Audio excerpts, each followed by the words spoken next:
우리 오늘 하나님 말씀 시편 9편 1절에서 20절까지 말씀입니다.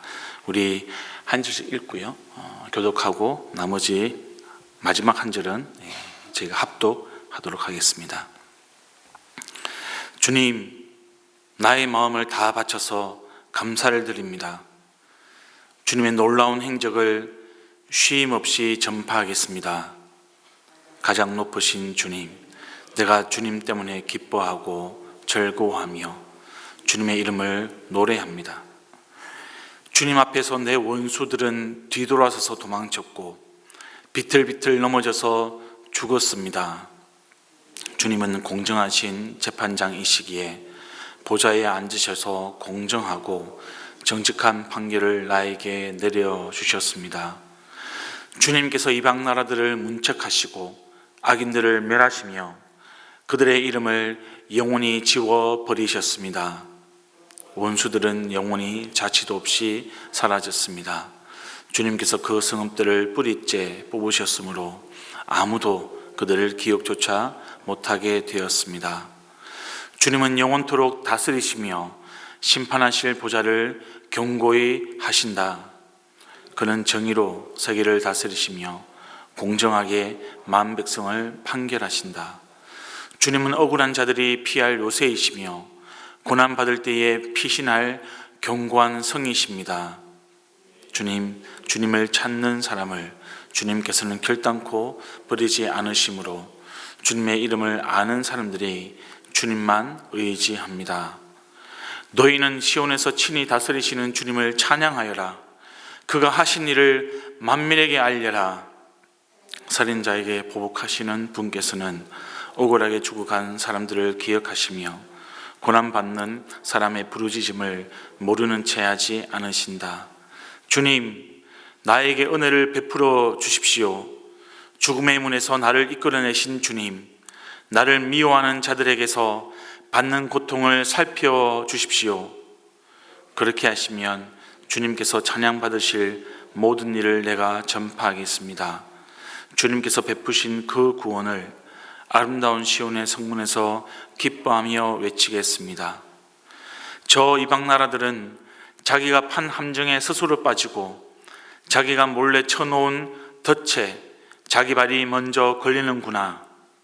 주님은 공정한 심판으로 그 모습 드러내시고 악한 사람은 자기 꾀한 일에 스스로 걸려드는구나. 악인들이 갈 곳은 수올, 하나님을 거역한 뭇 나라들이 갈 곳도 그곳뿐이라. 그러나 가난한 사람이 끝까지 잊혀지는 일은 없으며 억누린 자의 꿈도 결코 헛되지 않을 것이다. 주님, 일어나십시오. 사람이 주님께 맞서지 못하게 하십시오. 주님께서 저 이방 나라들을 심판하십시오. 주님, 그들을 두려움에 떨게 하시며 자신들이 한낱 사람의 지나지 않음을 스스로 알게 하여 주십시오. 아멘. 여러분, 이 시는 우리 제목에도 나와 있듯이 다윗이 지은 시입니다. 시를 짓고 있는 이 다윗의 상황, 그렇게 편한 상황은 아니죠. 오히려 반대입니다. 여러분, 지금 다윗은 원수들, 이방 나라들, 그리고 악인들과 대립하고 있습니다. 그리고 고통을 당하고 있는 그런 상황입니다. 이스라엘 백성들은 그들에게 억울하게 죽었고요, 또 고난을 당하였습니다. 원수들은 지금 다윗의 목숨을 노렸고 다윗은 죽음의 문 앞까지 갔다라고 그렇게 고백을 하고 있습니다. 그들은 다윗과 이스라엘 백성들을 죽이기 위해서 함정을 팠고요, 덫을 놓았습니다. 이런 상황 가운데 우리가 주목해야 할 부분은 바로 다윗의 모습입니다. 본문에서 여러분 구체적으로 언급하고 있지는 않지만 분명한 것은 다윗은 매우 어려운 상황에 처해 있다는 겁니다. 고난의 상황, 고통의 상황, 죽음의 위기에 지금 처해 있습니다.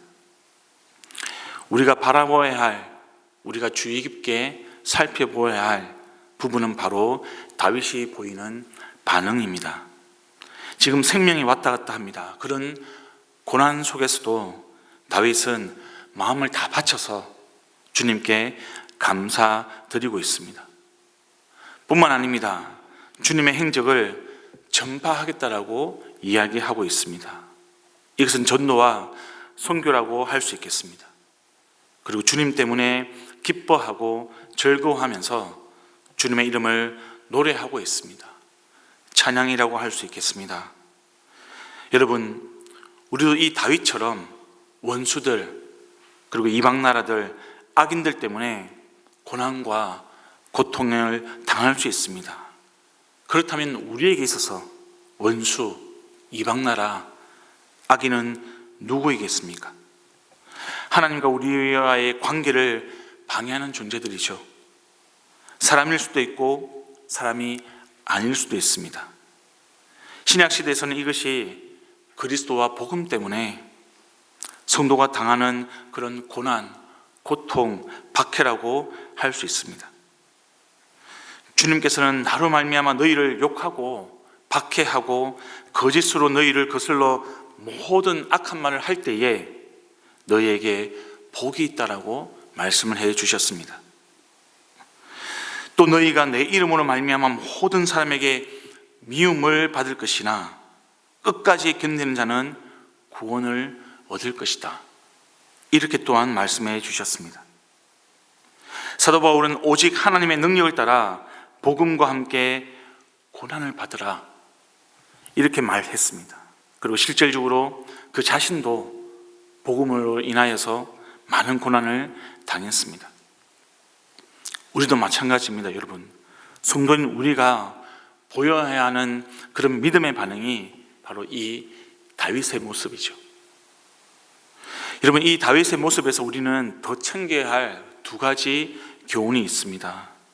첫째는 그가 고백하는 감사와 전도와 찬양의 양과 질이라는 겁니다.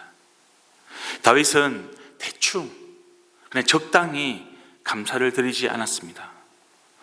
그가 드리는 감사는요, 말로만 드리는 감사, 표리부동한 감사가 아니었습니다.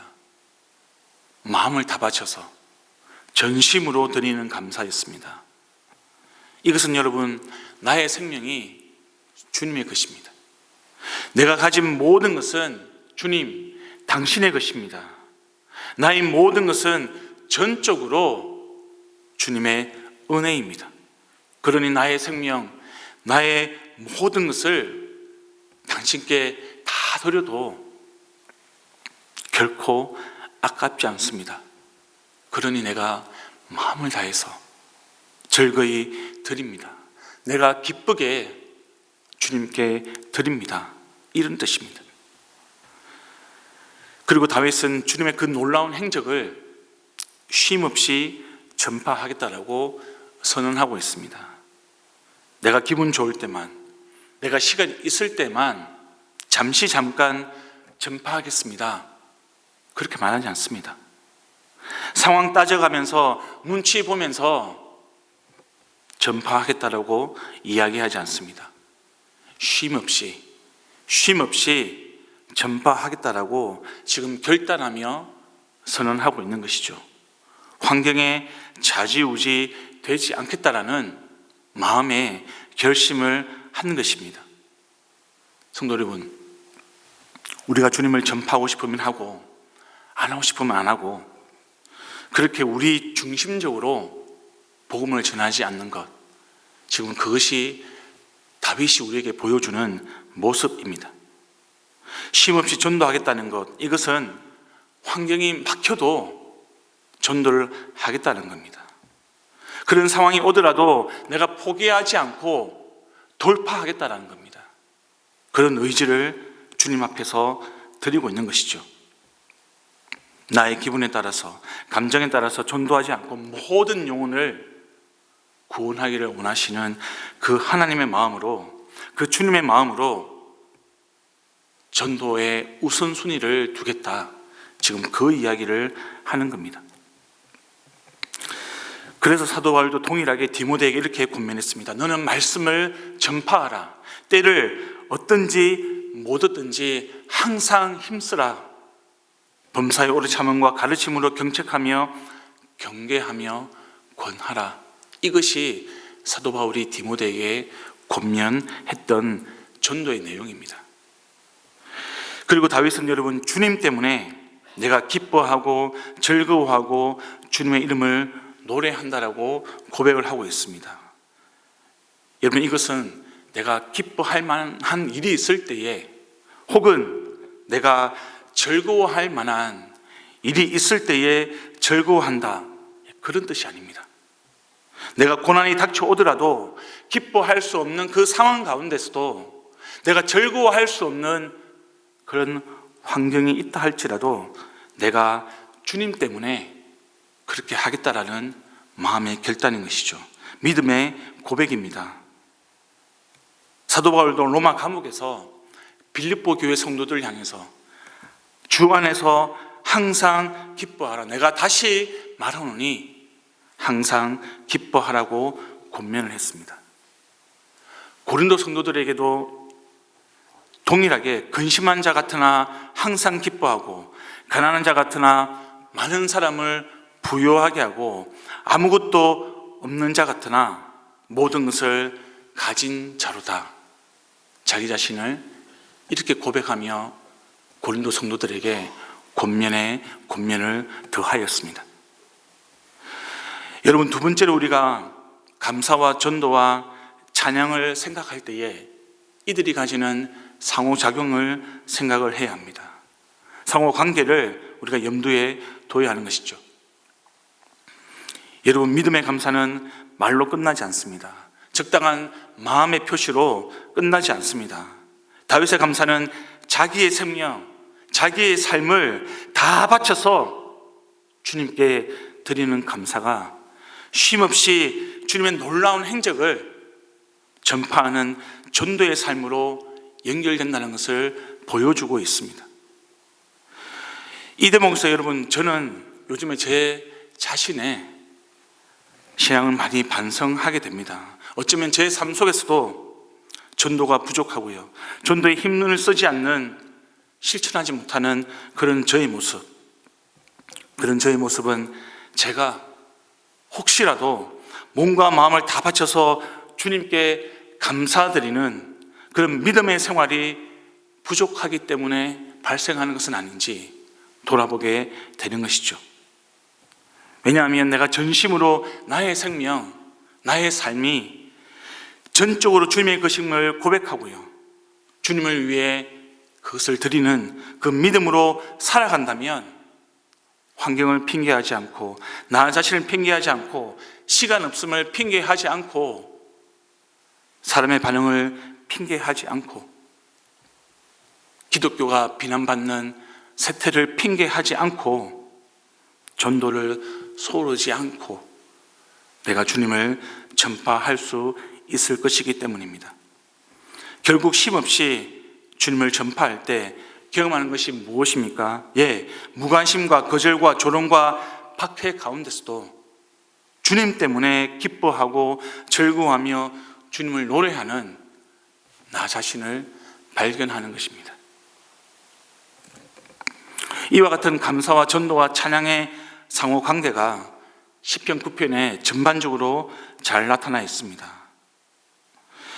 여러분, 11절을 다시 보겠습니다. 너희는 시온에서 친히 다스리시는 주님을 찬양하여라.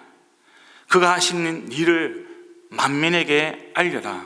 13절과 14절도 동의합니다. 주님, 나에게 은혜를 베풀어 주십시오. 죽음의 문에서 나를 이끌어내신 주님, 나를 미워하는 자들에게서 받는 고통을 살펴주십시오. 그렇게 하시면 주님께서 찬양받으실 모든 일을 내가 전파하겠습니다. 주님께서 베푸신 그 구원을 아름다운 시온의 성문에서 기뻐하며 외치겠습니다. 이쯤에서 여러분, 이렇게 반문할 수도 있겠습니다. 아니, 누가 그걸 모릅니까? 저도 감사와 전도와 찬양이 중요한 거 잘 압니다. 교회를 다니면서 그걸 모르는 사람이 과연 몇이나 되겠습니까? 나도 말로는 그렇게 해야 한다라고 얼마든지 말할 수 있습니다. 근데 현실을 보십시오. 사람들이 관심을 가지지 않습니다. 거절합니다. 무시합니다. 조롱합니다. 더 이상 교회의 전도에 귀를 기울이지 않습니다. 현실적으로 어렵습니다. 이론과 현실은 다릅니다. 성도 여러분, 그래서 우리가 포기해야겠습니까? 그래서 저와 여러분이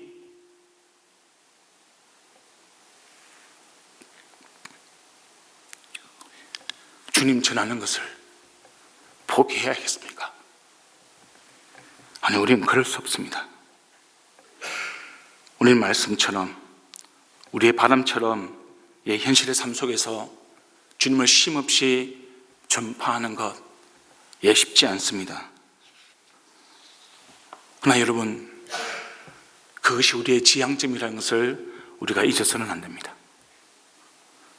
우리가 포기하지 않고 경주해 가야 하는 목표 지점이라는 것을 우리가 잊어서는 안 됩니다. 오늘이 어렵다고 포기하고 내일이 어렵다고 포기하는 그것이 저와 여러분의 모습이 안 되기를 소망합니다. 오늘 실패해도 내일 다시 그 지점을 향해서 일어나야 하는 것입니다. 내일 실패하면 모레 다시 주님의 이름을 선포하는 것, 그 삶을 다시 살아가야 하는 것입니다. 언제까지요? 우리의 삶이 끝날 때까지, 주님 다시 만날 때까지 우리가 우리의 삶을 그 경주로 채워가야 하는 것입니다. 오늘 실패한다 할지라도. 사랑하는 성도 여러분, 저와 여러분이 대충 적당히 감사드리는 사람이 아니라 우리의 마음을 다 바쳐서 감사드리는 사람이 되기를 소망합니다. 저와 여러분이 복음을 전할 수 없는 그런 환경을 핑계 삼아서 전도하지 않는 그런 잘못된 길, 그 길에서 돌이켜서 쉼없이 주님의 행적을 전파하는 전도자의 삶을 회복할 수 있기를 소망합니다.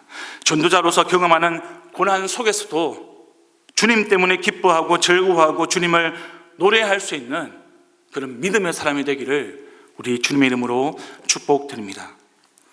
성도 여러분, 그렇다면 이렇게 마음을 다 바쳐서 다윗이 감사하고 쉼없이 전파하고 또 주님의 이름을 찬송할 수 있는 그 원동력이 무엇이겠습니까? 바로 하나님이시죠.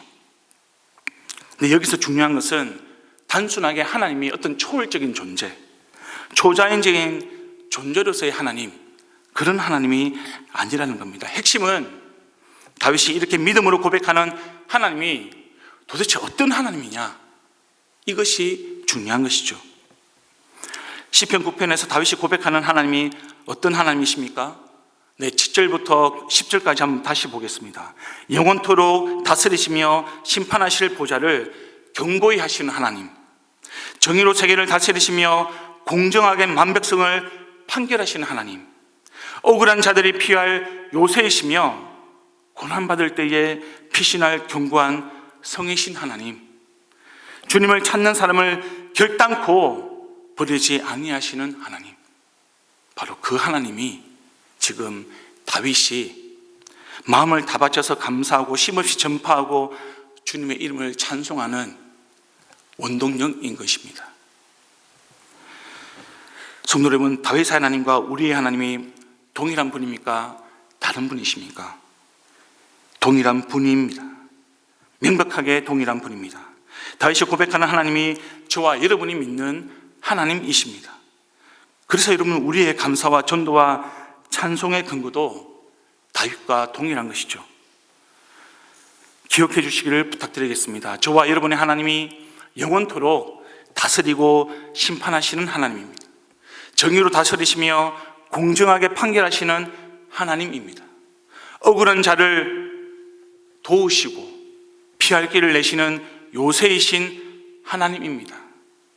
주님을 찾는 사람을 결코 버리지 아니하시는 끝까지 붙으시는 하나님, 바로 그 하나님이 저와 여러분의 하나님이십니다.